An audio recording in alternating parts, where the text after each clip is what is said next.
Hello, नमस्कार। मैं गौरव भारद्वाज आपका स्वागत करता हूं मैथ विद गौरव भारद्वाज पे। और आशा करते हैं कि आप लोग काफ़ी कुशल और मंगल होंगे और काफ़ी मज़े में होंगे। तो आज जो आपका क्लास स्टार्ट होने वाला वह ट्रायंगल का क्लास स्टार्ट होने वाला और ट्रायंगल का बेसिक क्लास है। दोस्त, मैं आपको बता दूं कि अगर आप लाइन्स एंड एंगल का क्लास नहीं किए हुए हैं तो आप जाके पहले आप लाइन्स एंड एंगल का पूरा क्लास देखिए। हमने काफ़ी डिटेल वे में लाइन्स एंड एंगल को पढ़ाया और एक एक चीज़ को हमने डिस्कस किया। अगर आप लाइन्स एंड एंगल का क्लास नहीं देखे हैं तो ऊपर जो आई बटन दिख रहा है उस पर आप क्लिक करो, वहाँ पर आपको लाइन्स एंड एंगल का टोटल 8 क्लास आपको दिखेगा। ठीक है दोस्त, तो लाइन्स एंड एंगल पे जाइए। और आज का क्लास स्टार्ट करने से पहले, और आज हम उसी तरह बेसिक से ही स्टार्ट करेंगे जैसे मेरे पढ़ाने का तरीका है कि जीरो से हम टॉप लेवल तक के सवालों को करेंगे। तो आपको अकबकाना नहीं है, हर चीज आपको यहीं पे मिलेगा। बस आप पढ़ना है आपको और मन से सारे लोग को बताना है, कोऑपरेट करना है, ज्यादा से ज्यादा लोगों को इसको अवगत कराना है कि भाई अगर आप ज्योमेट्री का क्लास करना है तो यहां से करो, आपको हर मटेरियल मिलेगा, आपको दूसरा जगह कहीं जाने का जरूरत नहीं पड़ेगा। ठीक है, तो सबसे पहले आप इसको शेयर कर दीजिए इस वाले वीडियो के लिंक को, ताकि सब तक ये चीज पहुंच सके। जल्दी से आप शेयर करिए और कॉपी पेन के साथ तैयार होइए। हमने बताया था कॉपी पेन के साथ ही बैठना है, और नहीं तो फिर क्या लगेगा भाई, पाप लगेगा। ठीक है दोस्त, तो आइए स्टार्ट करते हैं आज का क्लास। और आज जो आपका ट्रायंगल स्टार्ट होने वाला है तो हेडिंग लगा लो सारे लोग, ट्रायंगल। ठीक है, ट्रायंगल यानी त्रिभुज, ट्रायंगल, ट्रायंगल यानी त्रिभुज। अब एकदम छोटा छोटा बात से हम बताएंगे। सबसे पहला बात तो आप ये जानो कि ट्रायंगल को बोला गया, triangle is the first polygon. Triangle को पहला पॉलीगन बोला गया। क्या बोला गया, बोलो फिर से, triangle is the first polygon. आप बोलोगे सर पॉलीगन क्या होता है, तो आगे हम आपको पॉलीगन पढ़ाएंगे। पॉलीगन को हिंदी में बोलते हैं बहुभुज। क्या बोलते हैं भाई, बहुभुज। तो बहुभुज यानी पॉलीगन होता क्या है, तो कई भुजाओं से बंद आकृति क्या कहलाती है, पॉलीगन कहलाती है। कई भुजाओं से बंद आकृति क्या कहलाती है, पॉलीगन कहलाती है। तो इसीलिए ट्रायंगल को पहला पॉलीगन बोला गया। आप बोलोगे सर ऐसा क्यों बोला गया है, एकदम समझना बात को। तो क्या एक लाइन एक बंद आकृति का निर्माण कर पाएगा, नहीं कर पाएगा। तो क्या दो लाइन एक बंद आकृति का निर्माण कर पाएगा, नहीं कर पाएगा। दो लाइन क्या होगा, या तो इसको ओवरलैप कर लेगा, या तो एक लाइन ऐसे होगा, या तो एक लाइन ऐसे होगा। तो एक बंद आकृति का तो निर्माण नहीं होगा। तो भाई एक बंद आकृति का निर्माण तभी होगा जब कितना लाइन होंगे, 3 लाइन होंगे। क्या होंगे, 3 लाइन होंगे।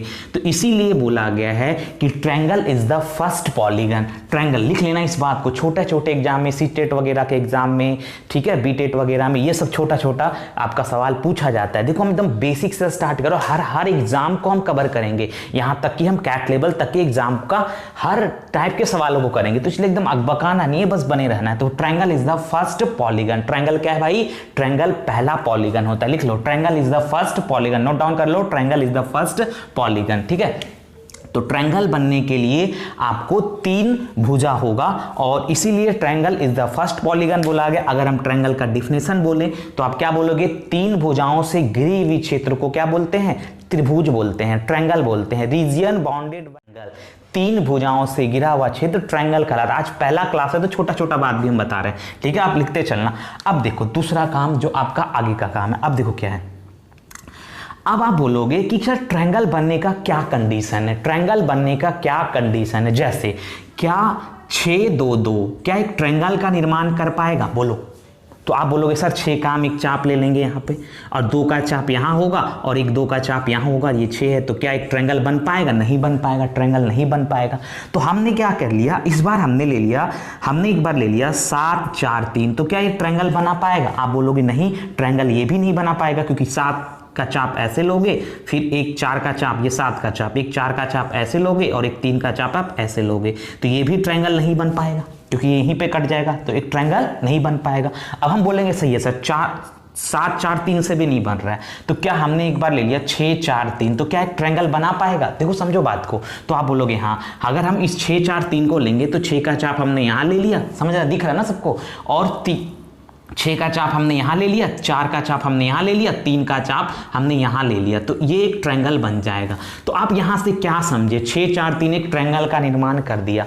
तो हमने ये बात समझा कि त्रिभुज बनने का जो कंडीशन होता है वह 2 भुजाओं का जो योग होगा वह हमेशा तीसरा से क्या होगा, बड़ा होगा। 2 भुजाओं का जो योग होगा वह हमेशा तीसरा से बड़ा होगा। अगर 2 भुजाओं का योग तीसरा के बराबर भी होगा तो भी ट्रायंगल नहीं बन पाएगा। 2 भुजाओं का योग अगर तीसरा से छोटा होगा तो भी ट्रायंगल नहीं बन पाएगा। तो ट्रायंगल तभी बन पाएगा जब दो भुजाओं का योग तीसरा से क्या होगा, बड़ा होगा। ठीक है दोस्त, तो या तो आप इस तरह से लिख लो, देखो यहां पे समझाते इस चीज को, आप यहां पे इस तरह से लिखो।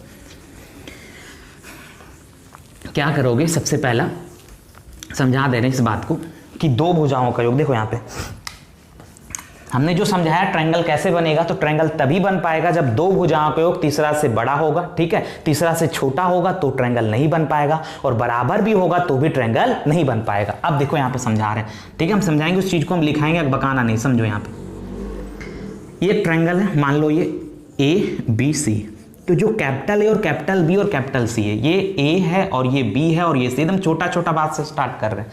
तो ये जो शो करेगा, वह शो करेगा एंगल को। ठीक है, और जो स्मॉल ए, स्मॉल बी और स्मॉल सी है, ये जो शो करेगा वह शो करेगा साइड को। स्मॉल ए, स्मॉल बी, स्मॉल सी क्यों बोले, तो एंगल ए के सामने का जो साइड होगा वह स्मॉल ए होगा, एंगल बी के सामने का साइड जो होगा वह स्मॉल बी होगा। समझना बात को, एंगल सी के सामने का जो साइड होगा वह स्मॉल सी होगा। तो स्मॉल ए, स्मॉल बी, स्मॉल सी किसको शो करेगा, तो साइड को शो करेगा। साइड का मतलब भुजा को, एंगल का मतलब कोण को।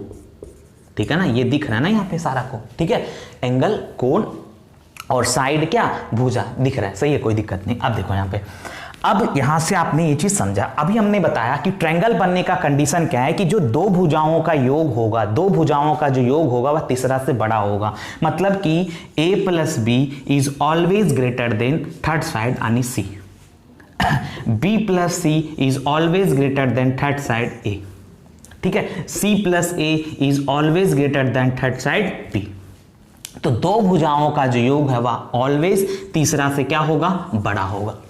ठीक है, तो इसको आप लिख सकते हो, अगर आप लैंग्वेज में लिखना चाहते हो तो आप लिख सकते हो कि sum of two side is always greater than third side. Sum of two side is always greater than third side. दो भुजाओं का योग तीसरा से क्या होगा भाई, बड़ा होगा। तो एक बात आप यहां से इस चीज को कर लो नोट। अब इसी से एक और प्रॉपर्टी, ये फर्स्ट प्रॉपर्टी हो गया। पहला प्रॉपर्टी क्या हुआ कि दो भुजाओं का योग तीसरा से क्या होगा, बड़ा होगा। Sum of two side is always greater than third side. लिख लो, sum of two side is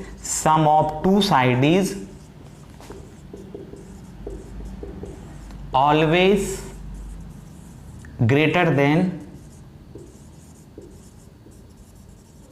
third side. ठीक है दोस्त, ये हम लिखा दें, कोई दिक्कत नहीं है। अब यहां से एक दूसरा प्रॉपर्टी भी बन जाएगा। क्या बन जाएगा दूसरा प्रॉपर्टी, समझो बात को। दूसरा प्रॉपर्टी क्या बनेगा, दूसरा प्रॉपर्टी बनेगा, अब देखो हम क्या करते हैं, यहां पे दूसरा प्रॉपर्टी बन जाएगा। देखो क्या करते हैं, हमने क्या करते हैं कि हम अगर इस A को उधर लेके चल जाएं, तो ये B है और ये उधर चला गया। ठीक है भाई, ये इधर है, ये उधर चला गया। इस वाले को ध्यान से देखना, इस वाले को, तो ये उधर चला गया, तो ये C था इधर, ये A उधर चला गया, तो प्लस से उधर गया तो क्या हो जाएगा, माइनस A। तो आपने एक और प्रॉपर्टी क्या जाना कि दो भुजाओं का जो अंतर होगा वह तीसरा से जो होगा वह छोटा होगा। बात को समझो, दो भुजाओं का अंतर तीसरा से क्या होगा, छोटा। यहीं से आया हुआ ये बात। पहला प्रॉपर्टी आपने क्या जाना कि दो भुजाओं का योग तीसरा से बड़ा होगा। दूसरा प्रॉपर्टी आपने यहां से क्या निकाला, दो भुजाओं का अंतर तीसरा से क्या होगा, छोटा होगा। ठीक है भाई, दो भुजाओं का अंतर तीसरा से क्या होगा, छोटा होगा। एक और बात, यहां से देखो, इस C को उधर लेके चलिए, इसमें अब देखो, तो ये B ग्रेटर देन, ठीक है, हमने क्या किया, इस बार C को उधर ले गया, तो A माइनस C। तो क्या ये दोनों बात एक साथ सही हो सकता है, ये C माइनस C और ये A माइनस C है, तो आप क्या करो, इसमें मोड लगा लो। मोड ऑलवेज पॉजिटिव वैल्यू देता है, इसलिए हम मोड लगा लेते हैं। तो यहां से आप क्या समझे, तो यहां पे आप ये समझे कि दो भुजाओं का जो योग होता है वह तीसरा से बड़ा होता है, लेकिन दो भुजाओं का जो अंतर होता है वह तीसरा से क्या होता है, छोटा होता है। मतलब आप दूसरा प्रॉपर्टी में आप कर सकते हो, इसमें हम मोड इसलिए लगा लिए क्योंकि ये दोनों बात एक साथ जब मोड लगाएंगे तभी सत्य होगा। ठीक है, अब देखो यहाँ पे, क्योंकि अगर ये मोड लगा लिए तो कभी भी नेगेटिव आने का चांस नहीं है, और साइड का अंतर कभी भी नेगेटिव नहीं आ सकता। इस बात को समझना, साइड का अंतर कभी भी नेगेटिव नहीं आ सकता। ठीक है दोस्त, एकदम छोटा छोटा बात हम स्टार्ट कर, एकदम समझना है बात को। तो यहां से आप क्या समझ लिए, दो भुजाओं का अंतर तीसरा से छोटा होगा, दो भुजाओं का अंतर तीसरा से छोटा होगा। एक और क्या बनेगा, B minus C is less than A, और क्या बनेगा, C minus A is less than B. तो ये दूसरा प्रॉपर्टी हो गया। तो फर्स्ट प्रॉपर्टी आप इसको भी लिख सकते हैं भाषा में अगर लिखना चाहते हैं कि डिफरेंट ऑफ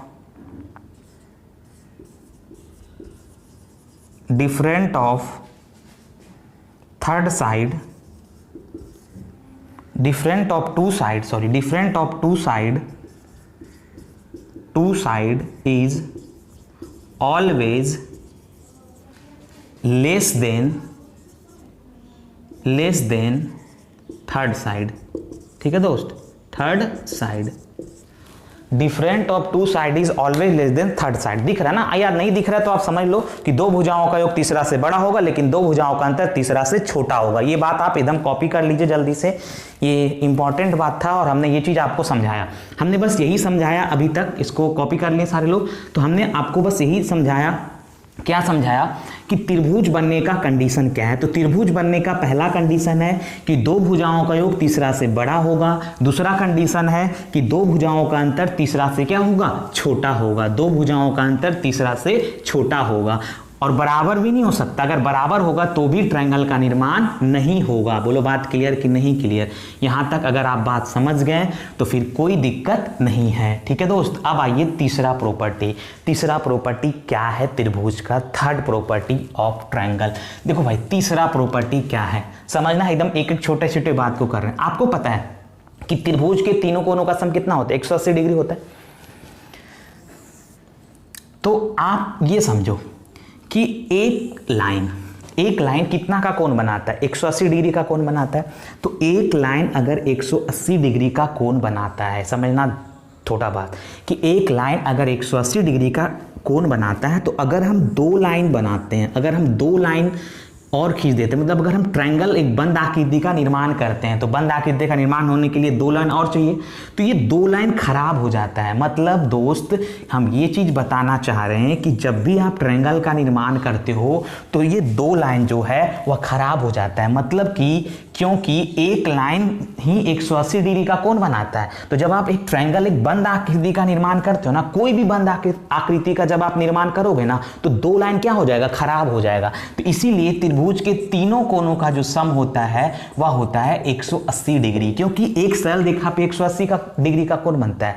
और जब आप इसको मोड़ के एक ट्रायंगल का निर्माण करते हो, एक बंद आकृति का निर्माण करते हो, तो उसमें दो लाइन खराब हो जाता है, क्योंकि भाई इसमें तो एक ही लाइन का यूज हो गया और ये दो लाइन खराब होकर मुड़ गया। और इस तरह से त्रिभुज के तीनों कोनों का सम कितना हुआ, 180 डिग्री हुआ। ये चीज पॉलीगन में हम आपको बताएंगे। छोटा सा समझो, अगर आप इस चीज को नहीं समझ पा रहे हैं, देखो हम छोटा छोटा चीज एकदम डिटेल में जा रहे हैं ताकि आप इसको फील कर पाओ, ज्योमेट्री को आप फील कर पाओ। और फील तभी आएगा जब आप एक एक बात को समझोगे। जैसे देखो क्या हम समझाना यहां पे आपको चाह रहे हैं, हम यहाँ पे आपको समझाना चाह रहे हैं जैसे कि कोई भी बंद आकृति का जब आप निर्माण करोगे ना, तो दो लाइन खराब हो जाएगा। जैसे n नंबर ऑफ साइड का कोई पॉलीगन है, यानी n नंबर ऑफ साइड का कोई पॉलीगन है, कोई पॉलीगन हम आगे पढ़ाएंगे तो ये चीज हम बताएंगे आपको। ठीक है, मान लो n नंबर ऑफ साइड का कोई पॉलीगन है, तो n नंबर ऑफ साइड का पॉलीगन और एक लाइन, जो एक लाइन होता है वह 180 डिग्री का कोण बनाता है। तो जब आप एक पॉलीगन का निर्माण करोगे, पॉलीगन का मतलब जब एक आप बंद आकृति का निर्माण करोगे,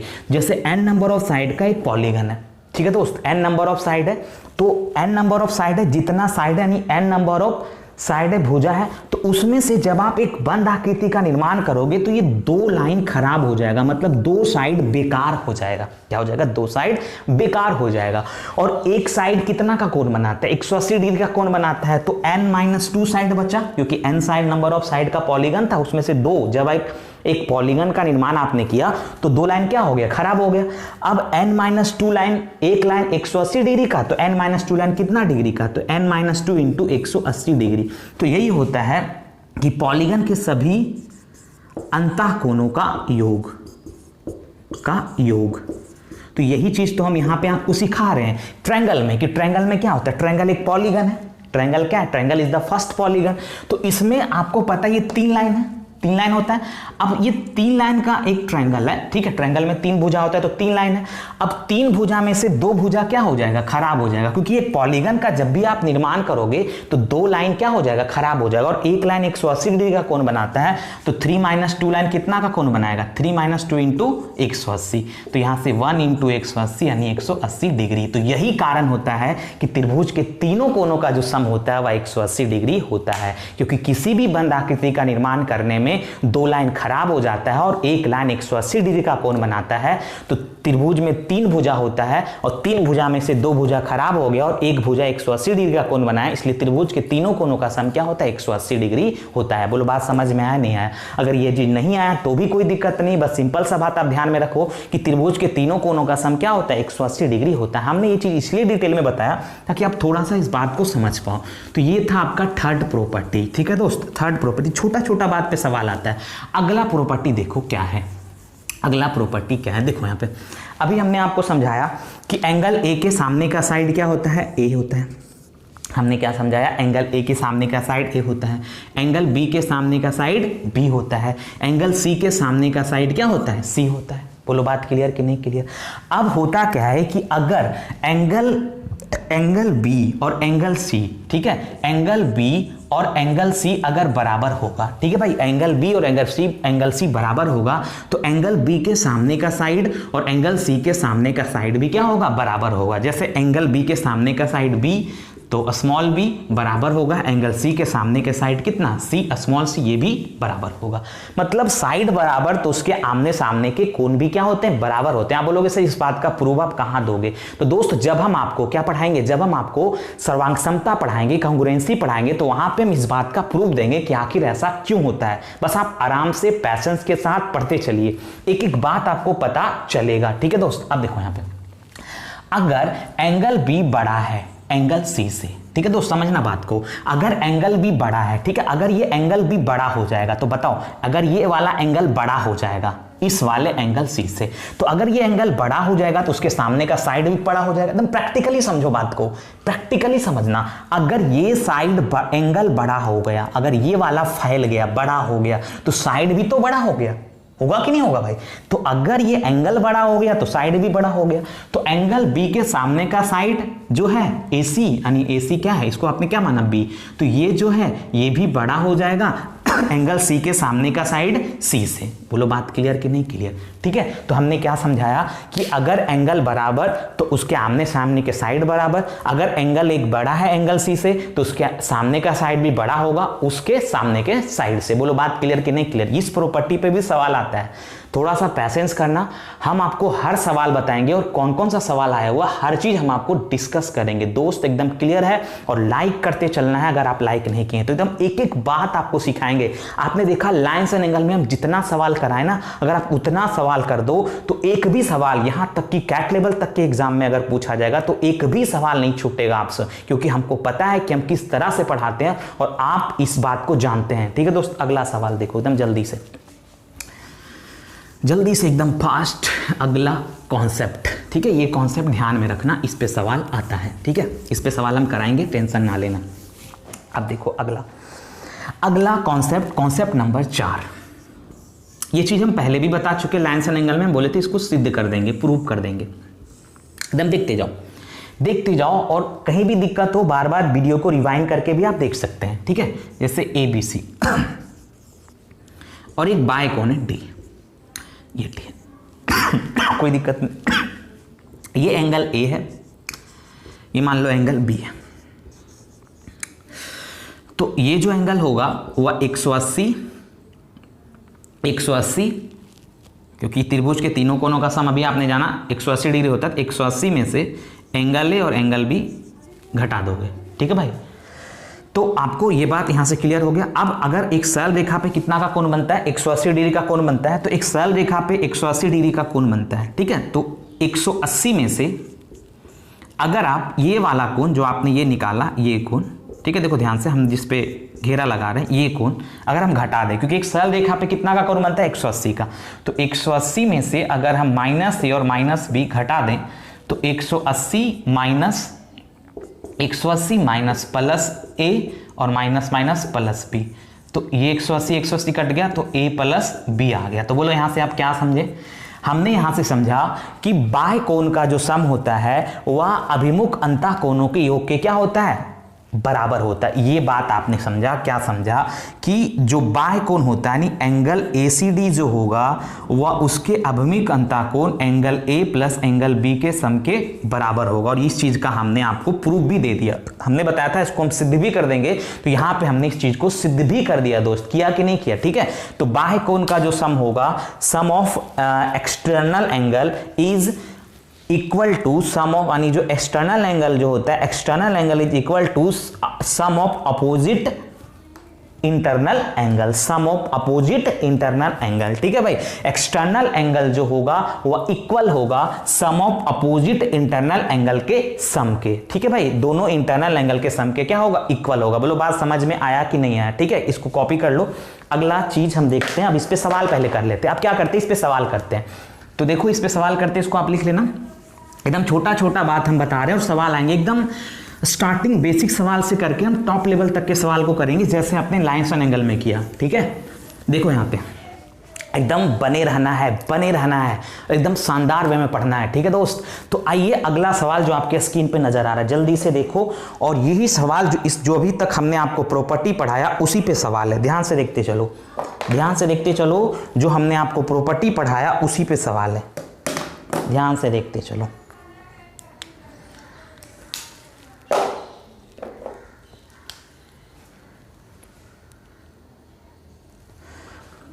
सारे लोग सवाल किए होंगे और सबको लाइव चैट में कमेंट करना है क्या होगा आंसर। देखो यहाँ पे जो भी हमने आपको पढ़ाया उसी पे सवाल है। क्वेश्चन है इन ए ट्रायंगल ABC, एक ट्रायंगल है ABC, हिंदी इंग्लिश दोनों में सवाल है, इसलिए ज़्यादा टेंशन लेने का जरूरत नहीं है। एकदम आपको हर बात समझ में आएगा। ट्रायंगल ABC, इन ए ट्रायंगल ABC बोल रहा है कि angle A plus angle B बराबर 145 degree, angle A plus angle B का जो समय वह है 145 डिग्री। सही है भाई, शानदार, कोई दिक्कत नहीं। उसके बाद बोल रहा है twice of angle B plus angle C equals to 180 degree. कोई दिक्कत नहीं भाई, देखो यहाँ पे। उसके बाद आपसे पूछ रहा है कि क्या सत्य होगा। 4 ऑप्शन आपके सामने दिया हुआ है, आपको दिख रहा है 4 सब ऑप्शन क्या है। AC ग्रेटर देन AB, उसके बाद है AC ग्रेटर देन BC, उसके बाद है AB इक्वल टू AC, उसके बाद है AB बराबर BC। यही 4 ऑप्शन आपके सामने। और देखो क्या होगा चारों का आंसर। अब समझो बात को कैसे करेंगे, एकदम ध्यान से देखते चलना, कुछ है ही नहीं भाई। एंगल A और एंगल B 145 है, तो क्या हम यहां से त्रिभुज के तीनों कोणों का सम 180 होता है, तो क्या हम यहां से A प्लस B का मान अगर 145 है, ये कोण और ये कोण दोनों को जोड़ के, ये कोण और ये कोण दोनों को जोड़ के अगर 145 है, तो बचा हुआ C जो होगा 180 में से 145 घटाओगे तो कितना आ जाएगा? बताओ कितना आ जाएगा? 35 डिग्री आ जाएगा। बोलो बात क्लियर कि नहीं क्लियर? 145 है या 45 है दोस्त? 145 है, हाँ 145 है, तो ये 35 हो जाएगा। तो यहां से आप समझ गए एंगल C जो होगा वह 35 डिग्री होगा, कोई दिक्कत नहीं। ठीक है, एंगल C 35 निकल गया। अब देखो क्या ये 180 डिग्री क्या है, समझो बात को। हमसे जो ऑप्शन दिख रहा है ACAB, मतलब ये पूछ रहा है चारों में से क्या सत्य होगा। ठीक है, एकदम समझना बात को। AC greater than AB, AC greater than BC, AB greater than AB equal to AC या AB इक्वल टू BC। ठीक है, अब देखो, अब यहां से हम लिख सकते हैं twice of angle B plus angle C बराबर 180 डिग्री को हम लिख सकते हैं A plus B plus C। बोलो त्रिभुज के तीनों कोणों का सम तो 180 होता है। अब यहां से देखो एंगल C से एंगल C कट जाएगा। ठीक है, अब देखो ट्वाइस ऑफ एंगल B, तो ये एंगल B इधर आ गया, तो ट्वाइस ऑफ एंगल B से एक एंगल B गया, तो एंगल B बराबर एंगल A। तो आपने यहां से क्या समझा कि जो एंगल B होगा वह एंगल A के क्या होगा? बराबर होगा। एंगल B जो होगा वह एंगल A के क्या होगा? बोलो बराबर होगा। तो एंगल B, ये जो एंगल B है, ये जो एंगल B है, ये एंगल A के बराबर है, एंगल A के बराबर है। तो अगर एंगल B एंगल A के बराबर है तो आप बताओ ये a और b का वैल्यू है 145, तो दोनों अगर बराबर हुआ, क्यों बराबर, यहां से निकल गया, तो 145 को दो बराबर भाग में बांट दोगे। क्यों बांटोगे? क्योंकि सवाल में लिखा हुआ है कि angle a plus angle b जो है 145 डिग्री है, दोनों का सम, और दोनों का मान यहां से अगर बराबर आ गया है तो 145 का बराबर बराबर भाग में बांट दोगे। तो बताओ 145 का आधा, ठीक है भाई, 145 का आधा कर दोगे, तो 145 का आधा करोगे तो यहां से आपका 7 और यहां से आप करोगे तो 72, यानी 72.5। क्या आ गया? 72.5। तो एंगल ए भी 72.5 होगा। तो समझने एकदम क्लियर बन चुका है, हमको समझाना इसलिए हम इतना लिख रहे हैं। और एंगल बी भी 72.5 होगा, कोई दिक्कत नहीं। एंगल ए भी 72.5 होगा और एंगल बी भी 72.5 होगा। अब देख लो क्या होगा, AC बड़ा होगा AB से। AC देखो भाई, AC क्या ये जो AC है, ये जो AC है क्या AB से बड़ा है? AB से बड़ा है। तो आप बताओ ये साइड एंगल B के सामने का जो साइड है वह एंगल, ये जो एंगल बड़ा है, ठीक है, तो एंगल B AC के सामने का जो एंगल है वह बड़ा है, और ये वाला एंगल जो AB है उसके सामने का एंगल छोटा है। तो अगर एंगल बड़ा है तो उसके सामने का साइड भी बड़ा होगा, ठीक है, तो ये बात तो सत्य होगा, AC बड़ा होगा AB से। इसके अलावा AC बड़ा होगा BC से। तो देख लो AC और BC, यहाँ पे AC और ये BC ये दोनों बराबर होगा, तो ये तो खत्म हो गया। और ये भी AB बराबर होगा AC का, नहीं होगा भाई, AB का भी बराबर होगा, AB का भी इसके बराबर होगा, ये एंगल बराबर, तो ये भी नहीं होगा, ठीक है। AB बराबर होगा BC का, तो AB BC के बराबर होगा, AB नहीं होगा भाई, तो ये भी नहीं होगा, क्योंकि AB और ये BC नहीं ना बराबर होगा, तो ये भी नहीं होगा। एक ही ऑप्शन आया, ये वाला ऑप्शन। क्यों आया ये ऑप्शन? क्योंकि जो एंगल AC है तो AC के सामने का एंगल 72.5 और AB है तो AB के सामने का एंगल 35 डिग्री। तो अगर ये एंगल बढ़ा तो उसके सामने का साइड भी बड़ा होगा, ठीक है। इसके अलावा कोई भी कथन सत्य नहीं है, इसलिए इस सवाल का उत्तर होगा AC is greater than AB, ठीक है दोस्त। कॉपी कर लो जल्दी से, कुछ था नहीं इस सवाल में ऐसे। अगला सवाल देख लो जो आपके स्क्रीन पे ना, तो बेसिक सवाल है ये सब, और छोटा छोटा बेसिक सवाल आपके पेपर में पूछा गया है, CGL में भी पूछा गया है, यहाँ तक कि मेंस के पेपर में भी आया हुआ है, ठीक है। तो भाई इसलिए हर चीज़ को पढ़ना है, ये नहीं कि छोटा छोटा बेसिक पे आपका सवाल नहीं है। और अभी आपका जो चलेगा ट्रायंगल में 7 क्लास 8 क्लास केवल आपका ट्रायंगल का बेसिक होगा, उसके बाद हम आपको पढ़ाएंगे टाइप्स ऑफ ट्रायंगल, ये सब वगैरह बाद में आएगा, लेकिन पहले आप समझो इस चीज़ को, ठीक है। तो आगे देखो जो सवाल आपके स्क्रीन पे दिख रहा होगा, ध्यान से देखते चलो, ठीक है दोस्त, एकदम ध्यान से देखो जल्दी से, क्या होगा इस सवाल का आंसर। सारे को आंसर करना है, सही है। देखो भाई अगला जो सवाल है एकदम ध्यान से देखते चलना, और कहीं भी दिक्कत हो पूछना है कमेंट बॉक्स में करके, क्या होगा देखो। If A triangle ABC in which angle B is greater than angle C, angle B जो है वह बड़ा है एंगल C से, ठीक है दोस्त।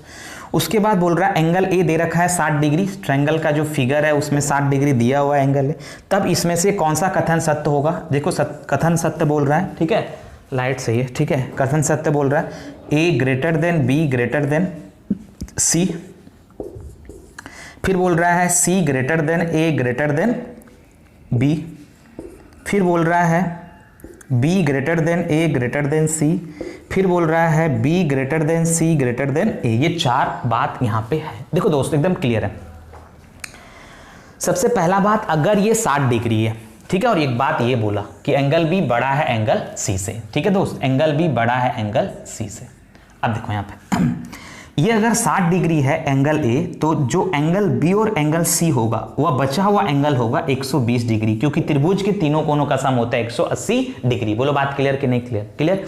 अब देखो यहां पे भाई मेरे दोस्त, आप बताओ कि ये जो B एंगल है और जो C एंगल है ये 60-60 तो नहीं हो सकता। क्यों नहीं हो सकता? क्योंकि बोल रखा है कि एंगल B जो है वह बड़ा है एंगल C से। तो अगर ये दोनों का सम 120 है और ये 60-60 नहीं हो सकता, तो इसका मतलब b बड़ा है तो b का मान जो होगा वह इससे एक बड़ा होगा, 60 से एक बड़ा होगा, लेकिन c का मान 60 से एक छोटा होगा, तभी तो 120 हो पाएगा। बोलो समझ में आ रहा है कि नहीं समझ में आ रहा है? ये बात 100% सत्य है। मतलब जो b का मान होगा, जो b का मान होगा इससे एक बड़ा होगा, मतलब 60 से एक बड़ा होगा, मतलब ये 61 होगा, और ये 60 से एक छोटा होगा यानी 59 होगा। तो ये 61 होगा और ये क्या होगा, 59 होगा। बोलो बात क्लियर? तो इसका मतलब ये हमने निकाल देते ना, 61 प्लस 59 120 होगा दोस्त। बोलो बात क्लियर? एकदम 100% समझ में आएगा। तो इसका मतलब जो b है वह है 61 डिग्री और जो c है वह है 59 डिग्री। बोलो बात क्लियर? और अभी हमने समझाया कि जो एंगल बड़ा होगा उसके सामने का साइड भी बड़ा होगा, जो एंगल छोटा होगा उसके सामने का साइड भी छोटा होगा, जिसके पहले वाले क्वेश्चन में हमने यही चीज सिखाया। तो आप बताओ सबसे बड़ा कौन है? 61 डिग्री है, तो ये 61 डिग्री के सामने का साइड यानी 61 डिग्री के सामने का साइड, ठीक है, इसको एंगल ए के सामने के साइड को ए बोलते हैं, एंगल बी के सामने के साइड को बी बोलते हैं, एंगल सी के सामने के साइड को स्मॉल सी बोलते हैं। तो 61 डिग्री के सामने का साइड बी, ठीक है भाई, तो ये बड़ा हो जाएगा, बी बड़ा हो जाएगा।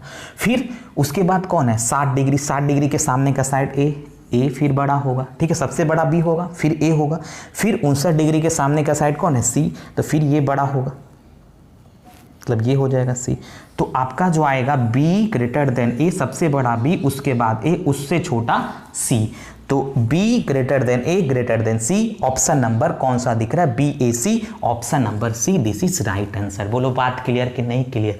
एकदम 100% समझ में आपको आया होगा। कॉपी कर लो जल्दी से, ठीक है। अगला सवाल देखो भाई से, भाई अगला सवाल देखो जो आपके स्क्रीन पे नजर आ रहा है, जल्दी से करिए और जल्दी से बनाइए क्या होगा इस सवाल का उत्तर, ठीक है। लाइव चैट में कमेंट करना है, एकदम बने रहना है बेहतरीन वे में, ठीक है। एकदम ध्यान से देखो सवाल क्या है, ठीक है दोस्त, एकदम क्लियर है। बोल रहा है सवाल में कि किसी त्रिभुज की 3 भुजाएं 6 9 x सेंटीमीटर है, तो x का मैक्सिमम इंटीग्रल वैल्यू क्या होगा? मतलब x का मैक्सिमम इंटीजर वैल्यू क्या होगा? इंग्लिश और हिंदी दोनों में आपको सवाल नजर आ रहा है।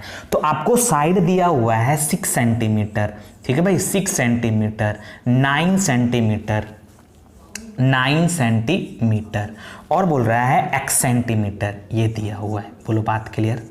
ये दिया हुआ है। अब आपसे बोल रहा है कि x का मैक्सिमम इंटीजर वैल्यू क्या होगा।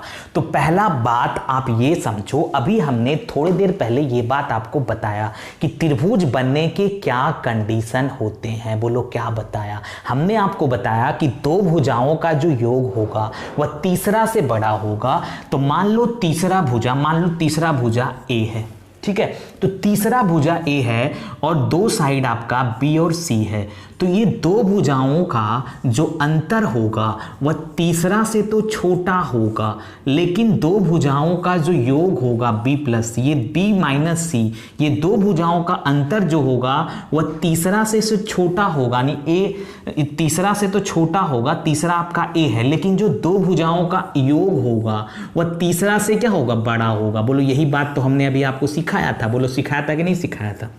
और यही चीज यहां भी आपको लगना है कि कंडीशन जो है त्रिभुज बनने का कि 2 भुजाओं का अंतर तीसरा से छोटा होगा, लेकिन 2 भुजाओं का जो योग है वह तीसरा से बड़ा होगा। और इसी पे ये सवाल आपका दिया हुआ है। जैसे आपसे पूछ रहा है कि x का मैक्सिमम इंटीजर वैल्यू क्या होगा, तो आप बताओ x आपका ये मान लो थर्ड साइड है, तो जो x का पॉसिबल यानी x का जो रेंज होगा, पहले हम रेंज निकाल लेते इस कंडीशन पे बैठा के, तो x जो होगा वह इन दोनों के अंतर से तो बड़ा होगा, ठीक है भाई, इन दोनों के अंतर से तो बड़ा होगा, लेकिन इन दोनों के योग से x जो होगा वह छोटा होगा, इन दोनों के योग से छोटा होगा।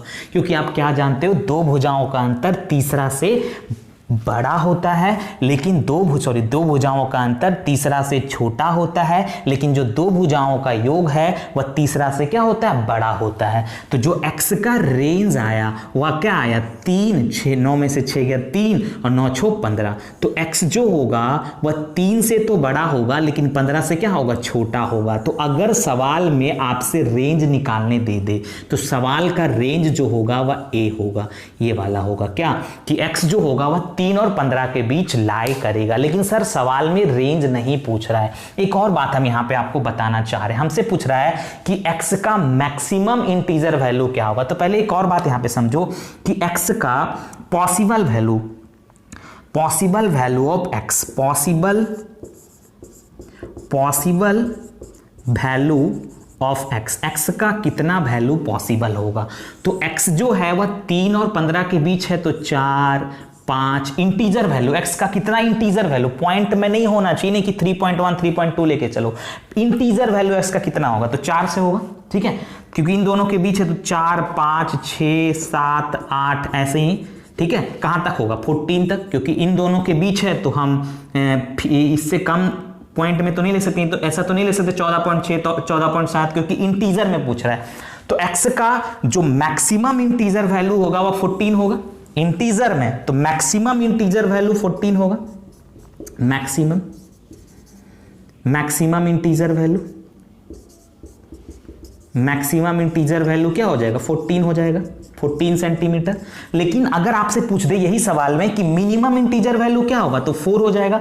तो मिनिमम इंटीजर वैल्यू अगर आपसे पूछ दे कि मिनिमम क्या होगा, तो मिनिमम इंटीजर वैल्यू जो होगा वह 4 सेंटीमीटर होगा। तो इस सवाल में पूछा कि x का मैक्सिमम इंटीजर वैल्यू क्या होगा, तो 14 centimetre, this is right answer. तो जिनका 14 सेंटीमीटर आया हुआ उनका सही आंसर है। तो जल्दी से आप इसको कॉपी कर लीजिए, स्क्रीनशॉट ले लीजिए, ले लिए सारे लोग, ठीक है। अगला सवाल जो आपके स्क्रीन पे नजर आ रहा है उसको आप पहले करिए, ठीक है भाई। अगला सवाल जो आपके स्क्रीन पे दिख रहा है, जल्दी से उस सवाल को करें सारे लोग, और सारे लोग को लाइव चैट में कमेंट करना है और बताना है कि क्या होगा आंसर, आपको समझ में आ रहा है नहीं आ रहा है ये भी बताना है, ताकि हम तक चीजें पहुंचे और हमें भी अच्छा लगे। और कमेंट करना है, जो कमेंट बॉक्स है ना उसमें कमेंट करना है दोस्त, ठीक है।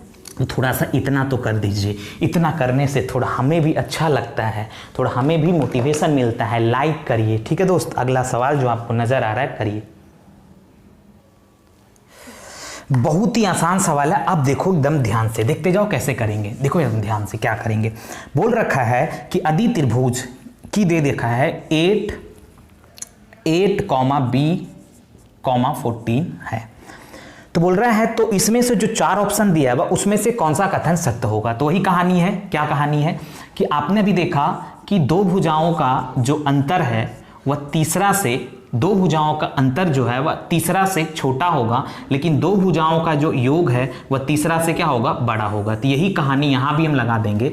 तो आपसे यही चीज पूछ रहा है कि 8B 14 हो तो इसमें से, त्रिभुज का ये 3 साइड दे रखा है 8, B, 14 सेंटीमीटर। तो आपसे बोल रहा है इसमें से कौन सा कथन सत्य होगा। तो जो B होगा वह इन दोनों के अंतर से तो बड़ा होगा, यानी 14 - 8 के अंतर से तो ये बड़ा होगा, लेकिन 8 + 14 के योग से ये जो B होगा वह क्या होगा, छोटा होगा, ठीक है भाई।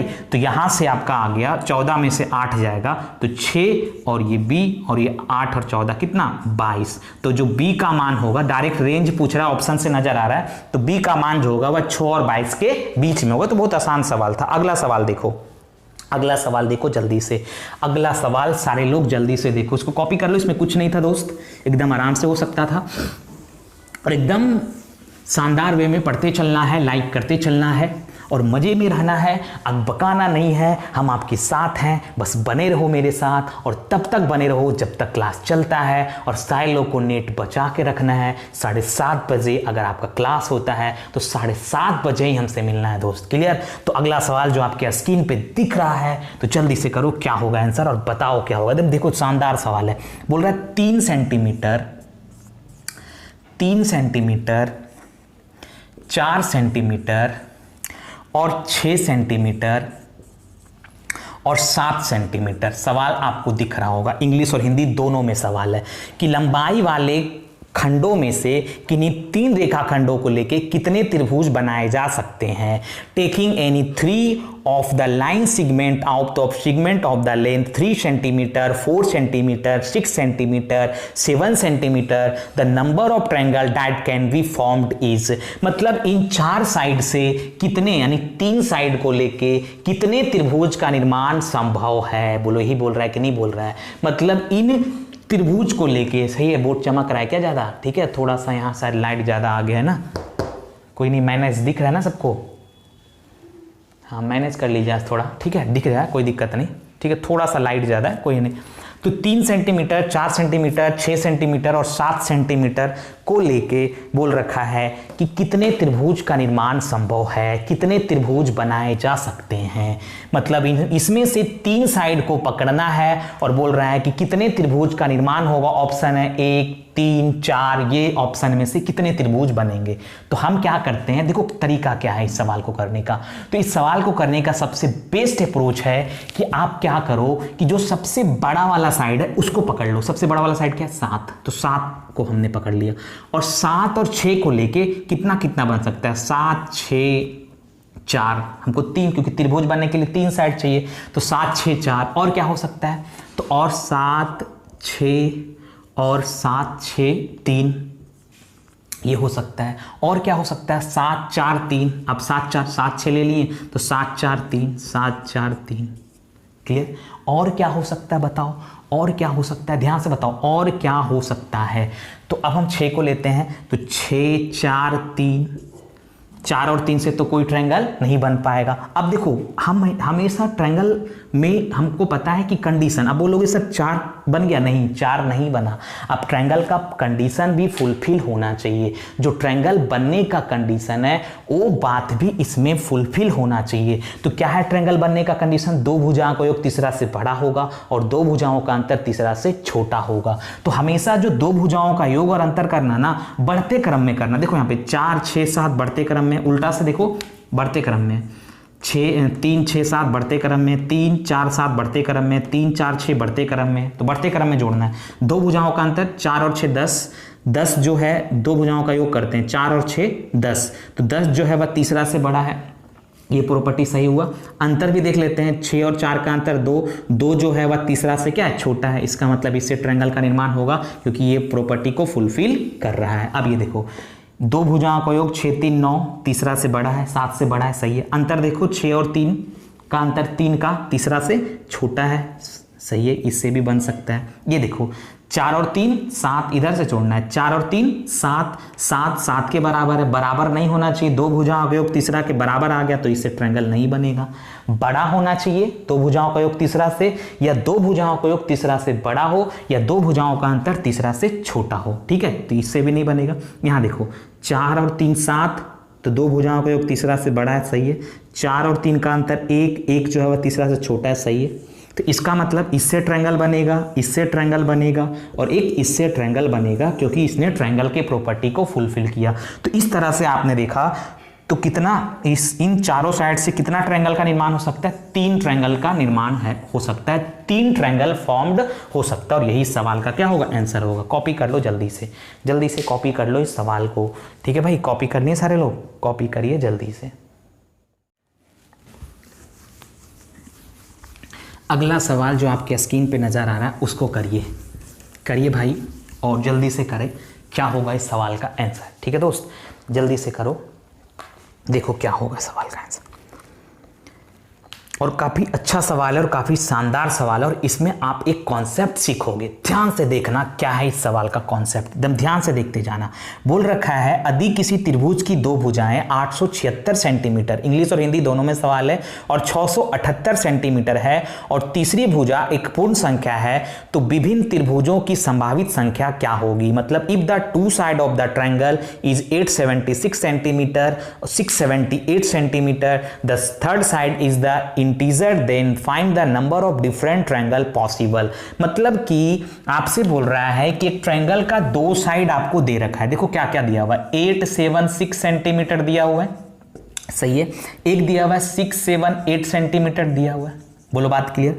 अब आपसे बोल रहा है तीसरी भुजा एक पूर्ण संख्या है, मान लो तीसरी भुजा एक पूर्ण संख्या है, तो मान लो तीसरी भुजा x सेंटीमीटर, ये जो है ना एक पूर्ण संख्या है भाई, एक पूर्णांक है, पॉइंट में नहीं, एक पूर्णांक में है, एक पूर्णांक संख्या है, ठीक है भाई, x मान लिया आपने। तो बोल रहा है तो विभिन्न त्रिभुजों की संख्या बताओ, तो एक थर्ड साइड को आपने x माना, तो बोल रहा है कितने त्रिभुज का निर्माण हो सकता है। यदि किसी त्रिभुज की 2 भुजा दे दिया है, तीसरी भुजा एक पूर्णांक संख्या है, तो बोल रहा है इससे कितने त्रिभुज का निर्माण हो सकता है। ऑप्शन आपके 4 हैं और जल्दी से आपको लाइव चैट में कमेंट करके बताना है कि क्या होगा आंसर भाई, जल्दी से करो और बताओ क्या होगा आंसर। देखो ध्यान से क्या करेंगे।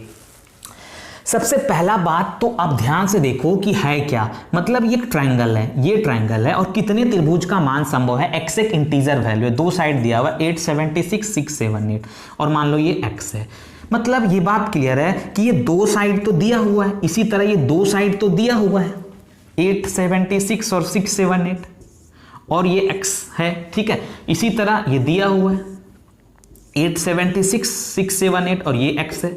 तो ये बात तो क्लियर हो गया। इस तरह से बोल रहा है कि कितने त्रिभुज का निर्माण संभव है, कितने त्रिभुज बन सकते हैं। एक बात यहां पे हम आपको समझाना चाह रहे हैं और ध्यान से समझना मेरी बात को। हम यहां पे आपको ये बताना चाह रहे हैं मेरे दोस्त कि जो x का जितना मान संभव होगा, x का जितना मान संभव होगा उतने नंबर ऑफ पॉसिबल ट्रायंगल होंगे। मतलब हम आपको ये चीज यहां पे बताना चाह रहे हैं कि x का जितना मान संभव होगा उतने नंबर ऑफ पॉसिबल क्या होंगे, ट्रायंगल होंगे। मतलब जितना x का मान संभव होगा यानी x का मान जितना संभव होगा उतने नंबर ऑफ पॉसिबल ट्रायंगल होंगे। पहले हम कॉन्सेप्ट से करा रहे हैं, फिर हम इस सवाल को एक सेकेंड में खत्म कर देंगे, लेकिन आप पहले ध्यान से देखो इसका कॉन्सेप्ट क्या है। जब तक आप कॉन्सेप्ट नहीं सीखोगे आपको वो चीज आपको अच्छा से नहीं समझ में, क्योंकि भाई फील करना है, फीलिंग जब तक नहीं आएगा तब तक आपका कॉन्सेप्ट क्लियर नहीं होगा। तो आइए पहले हम इसको बताते हैं।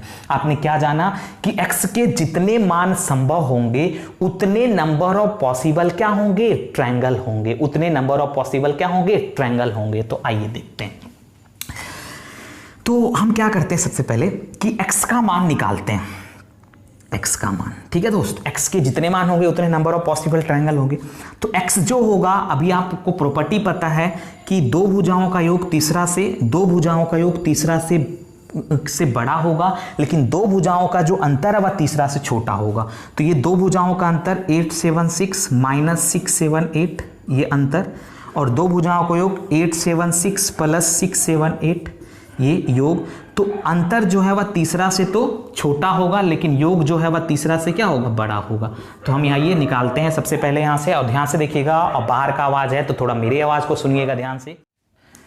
तो यहाँ पे घटाओगे 876 माइनस 678 हो जाएगा 198, और x यहाँ से करोगे 876 प्लस 678 जोड़ोगे तो यहाँ से आपका आ जाएगा 1554। कितना आ जाएगा दोस्त, 1554 आ जाएगा।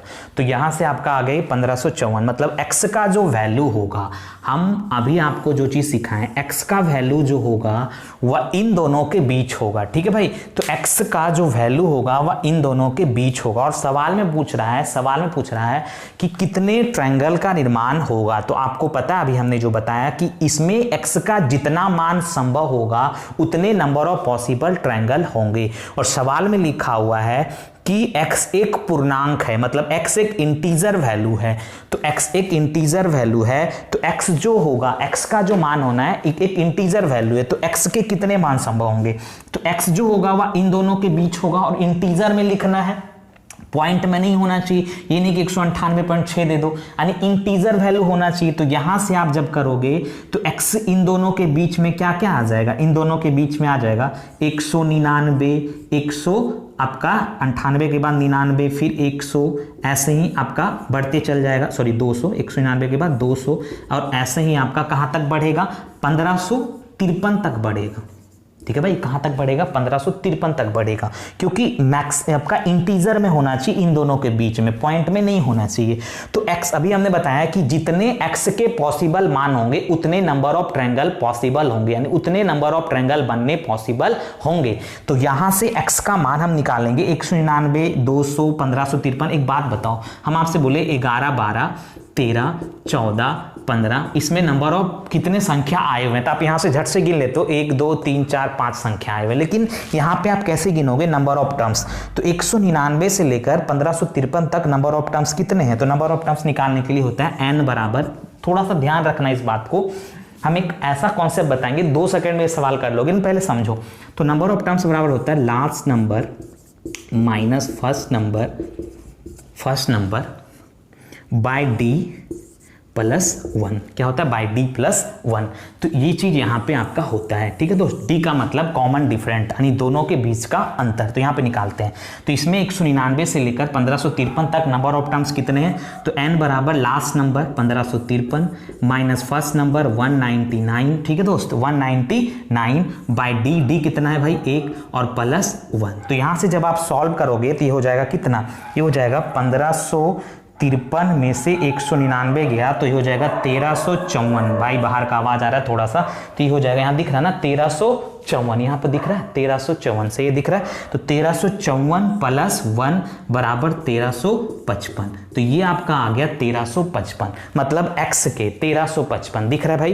तो 1355, तो x के 1355 मान संभव हैं। आपने यहां से क्या निकाला, हमने यहां से निकाला, यहां से निकाल लिया हमने यहां से निकाल लिया कि x के 1355 मान संभव हैं। तो अभी हमने बताया कि जितने x के मान संभव होंगे उतने नंबर ऑफ पॉसिबल ट्रायंगल होंगे, जितने x के मान संभव होंगे उतने नंबर ऑफ पॉसिबल क्या होंगे, ट्रायंगल होंगे। मतलब जितने x का मान संभव होगा उतना ट्रायंगल का निर्माण होगा, ठीक है भाई। तो x का कितना मान संभव है, 1355 मान संभव है इंटीजर में, ठीक है। x एक इंटीजर वैल्यू है, तो इस तरह से अगर x 1355 है, इसका मतलब इन तीनों साइड को लेके 1355 ट्रायंगल फॉर्म्ड किए जा सकते हैं, ठीक है। कॉपी करो जल्दी से।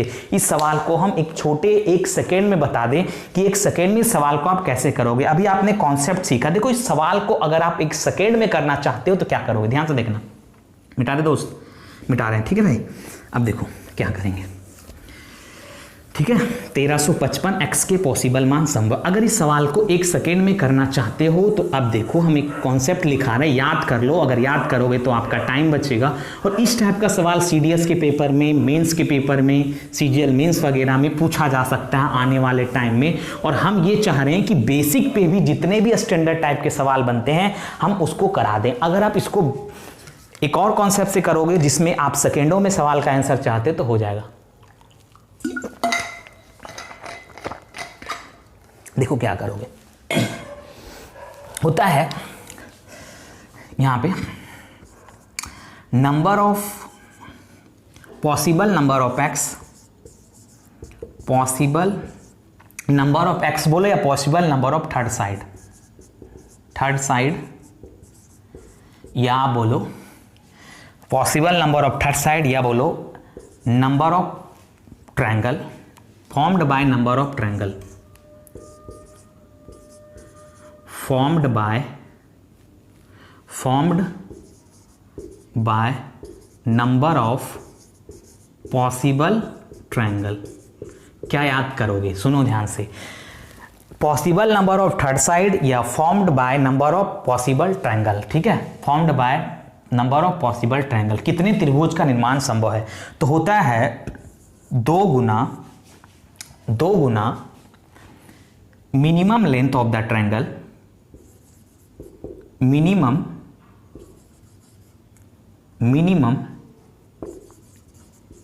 लेंथ, ट्रायंगल का जो मिनिमम लेंथ होगा 2 गुना मिनिमम लेंथ -1। याद रखोगे तो सवाल सेकेंडों में खत्म हो जाएगा। हमने क्या लिखाया, 2 into minimum length of triangle -1। तो आप देखो ये सवाल क्लियर है। 2 गुना, बताओ इसमें से मिनिमम लेंथ क्या है, 6, 7, 8, तो 2 इंटू 6, 7, 8 -1। तो यहाँ पे सॉल्व कर लो। 8 दूना 16 के 6, 7 दूना 14 और 1 15 के 5, 6 दूना 12 और 1 13, -1 बराबर 1355। तो x के पॉसिबल मान भी 1355 होंगे और इससे 1355 ट्रायंगल का निर्माण हो सकता है इन तीनों साइड को लेके, जहां पे x क्या है, एक इंटीजर वैल्यू है। बोलो बात क्लियर कि नहीं क्लियर। तो इस वाली चीज को अगर आप याद रखते हो तो सवाल 1 सेकेंड में क्लियर। आप बोलोगे सर पहले आपने इसको क्यों नहीं बताया, भाई पहले बताने से आप उस चीज को ध्यान नहीं देते, क्योंकि आपको कॉन्सेप्ट भी आना उतना ही जरूरी है जितना आपको ये चीज आना चाहिए। अब ये चीज इसलिए जरूरी है लाना, याद रखना, क्योंकि अगर आप ये सब चीज को ध्यान में रखोगे तो आपका पेपर में टाइम बचेगा और आप हर तरह से तैयार रहो, जैसे भी हो हर तरह से आप तैयार रहो और हम आपको वहां तक तैयार करेंगे। बस आप बने रहो मेरे साथ और लगे रहो, एकदम एक एक चीज को नोट डाउन करते चलो और सो के नहीं पढ़ना है दोस्त, पाप लगेगा, समझ ले इस बात को, ठीक है। तो आइए अगला सवाल, जो आपके स्क्रीन पे दिख रहा है। तो आइए और आप लग जाइए उस सवाल में, और वो भी सवाल आप सेकेंडों में करोगे, ये मेरा विश्वास है और ये मेरा गारंटी है, क्योंकि आप मेरे विश्वास पे खरे उतरोगे और आप बनाओगे उस सवाल को। देखो और जल्दी से बताओ क्या होगा सवाल का आंसर। देखो यहाँ पे त्रिभुज की दो भुजा दे रखा है दोस्त, क्या दिया हुआ है 18 सेंटीमीटर और 11 सेंटीमीटर। बोला तीसरी भुजा के कितने मान संभव है जहां तीसरी भुजा की लंबाई एक पूर्णांक है, मतलब तीसरा एक इंटीजर वैल्यू है। ठीक है दोस्तों, दो भुजा दिया हुआ है, इंग्लिश में भी सवाल है, कोई दिक्कत नहीं है। और दो भुजा क्या क्या दिया हुआ है, 18 सेंटीमीटर दिया हुआ है और 11 सेंटीमीटर दिया हुआ है। हिंदी इंग्लिश दोनों में है, हिंदी मीडियम वाले इंग्लिश मीडियम वाले आप पढ़ सकते हो सवाल को। तो 18 सेंटीमीटर और 11 सेंटीमीटर दोनों है। बोला तीसरी भुजा के कितने मान संभव है, बोल रहा है नंबर ऑफ थर्ड साइड। अभी हमने अभी लिखा है formula, number of third side कितनी मान संभव है। ठीक है, पॉसिबल है, number of possible number of third side जहां तीसरी भुजा की लंबाई एक पूर्णांक है, मतलब तीसरा भुजा आप एक पूर्णांक है। तो मान लो तीसरा भुजा को आप x सेंटीमीटर मान लो, और ये क्या है, एक इंटीजर वैल्यू, एक पूर्णांक है, पूर्णांक है, वही number of third side possible. अभी हमने क्या बताया दोस्त, एक तो आप डायरेक्ट कर सकते हो कि तीसरी भुजा की लंबाई एक पूर्णांक है, और बोल रहा है कितने, तीसरी भुजा के कितने मान संभव हैं, तीसरा साइड के कितने मान संभव। ये दो साइड तो फिक्स है, बोल रहा है तीसरा के कितने मान संभव है। तो number of third side, number of possible number of third side, possible number of third side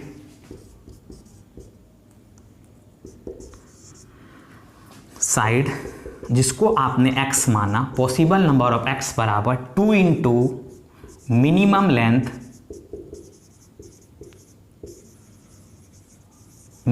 length of triangle minus 1। अब यही चीज हमने बताया, बोलो और तरीका से बताएंगे, टेंशन नहीं लेना। दो गुना मिनिमम लेंथ कितना है 11 माइनस 1, तो 11 दूना 22, 22 में से 1 गया 21।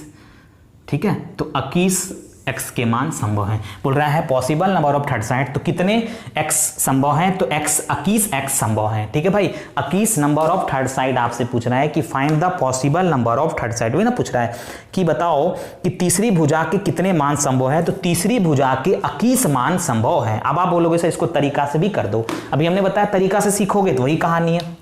ये तीन साइड आपको दिया हुआ है, तो आपको पता है x जो होगा, क्योंकि त्रिभुज का प्रॉपर्टी है कि दो भुजाओं का योग तीसरा से बड़ा होता है, लेकिन दो भुजाओं का अंतर तीसरा से क्या होता है, छोटा होता है। तो यहां से आप करोगे अंतर निकालोगे 18 माइनस 11, ये जो अंतर होगा वह इससे छोटा होगा, मतलब अंतर जो होगा वह x से क्या होगा, छोटा होगा। अब यहाँ पे योग करोगे तो x से बड़ा होगा, 11 प्लस 18। ठीक है, तो यहाँ पे देख लो, तो 18 में से 11 गया 7, और ये आपका 11 18 9 और यहाँ से 29, तो x जो होगा वह 7 और 29 के बीच होगा। अब आपसे पूछ रहा है पॉसिबल नंबर ऑफ x के कितने मान संभव, जहाँ पे x क्या है, पूर्णांक में है, x एक इंटीजर वैल्यू है। तो आपको क्या पता है, आपको ये चीज पता है, ये चीज पता है, टाइम कितना हो चुका है, ये चीज आपको पता है। क्या पता है आपको, ये चीज पता है कि x का जो मान होगा वह 7 और 29 के बीच होगा। तो क्या क्या हो जाएगा, तो आपका हो जाएगा 7 से लोगे तो x का जो मान आ जाएगा वह हो जाएगा 8 9 और 10 और 29 तो नहीं होगा, उससे छोटा, क्योंकि पूर्णांक में लेना है तो उससे छोटा, ये नहीं कि 28.5 कर दो, पूर्णांक में लेना है तो उससे छोटा हो जाएगा 28। ठीक है भाई, तो 10 से लेकर 28 तक क्या हो जाएगा n का मान अभी बताएं, last number 28 minus first number 8, common different कितना का, 1 का, और प्लस 1, तो 20, 28 में से 8 गया 20 और 20 और 1 21। तो यहाँ से x के 21 मान संभव है। तो तरीका से भी हमने आपको सिखा दिया, और अगर आप डायरेक्ट फॉर्मूला से करना चाहते हो तो भी आपको ये चीज आना चाहिए। देखो फॉर्मूला भी याद रखो, आपके पेपर में टाइम बचेगा और टाइम के दृष्टिकोण से ये चीज क्लियर होना चाहिए। ठीक है दोस्त, तो ये चीज क्लियर है, कॉपी कर लो जल्दी से। अगला सवाल जो आपके स्क्रीन पे है तो उसको हम देख लेते हैं, या आज इतना ही रख दें, ठीक है, क्योंकि बहुत लंबा हो जाएगा फिर। तो अगला सवाल, ठीक है, आज इतना ही रखिए। ठीक है दोस्त, आज इतना ही रखिए और नेक्स्ट कल की क्लास में हम आगे देखेंगे। और काफ़ी शानदार क्लास हुआ है आज और आपका ट्रायंगल का फर्स्ट क्लास था, तो ज़्यादा से ज़्यादा वीडियो को फैलाइए, लोगों तक पहुंचाइए और फिर मिलेंगे हम कल की क्लास में इसी उत्साह और इसी उमंग के साथ। तब तक अपना ख्याल रखिए, घर पे रहिए, सुरक्षित रहिए। धन्यवाद।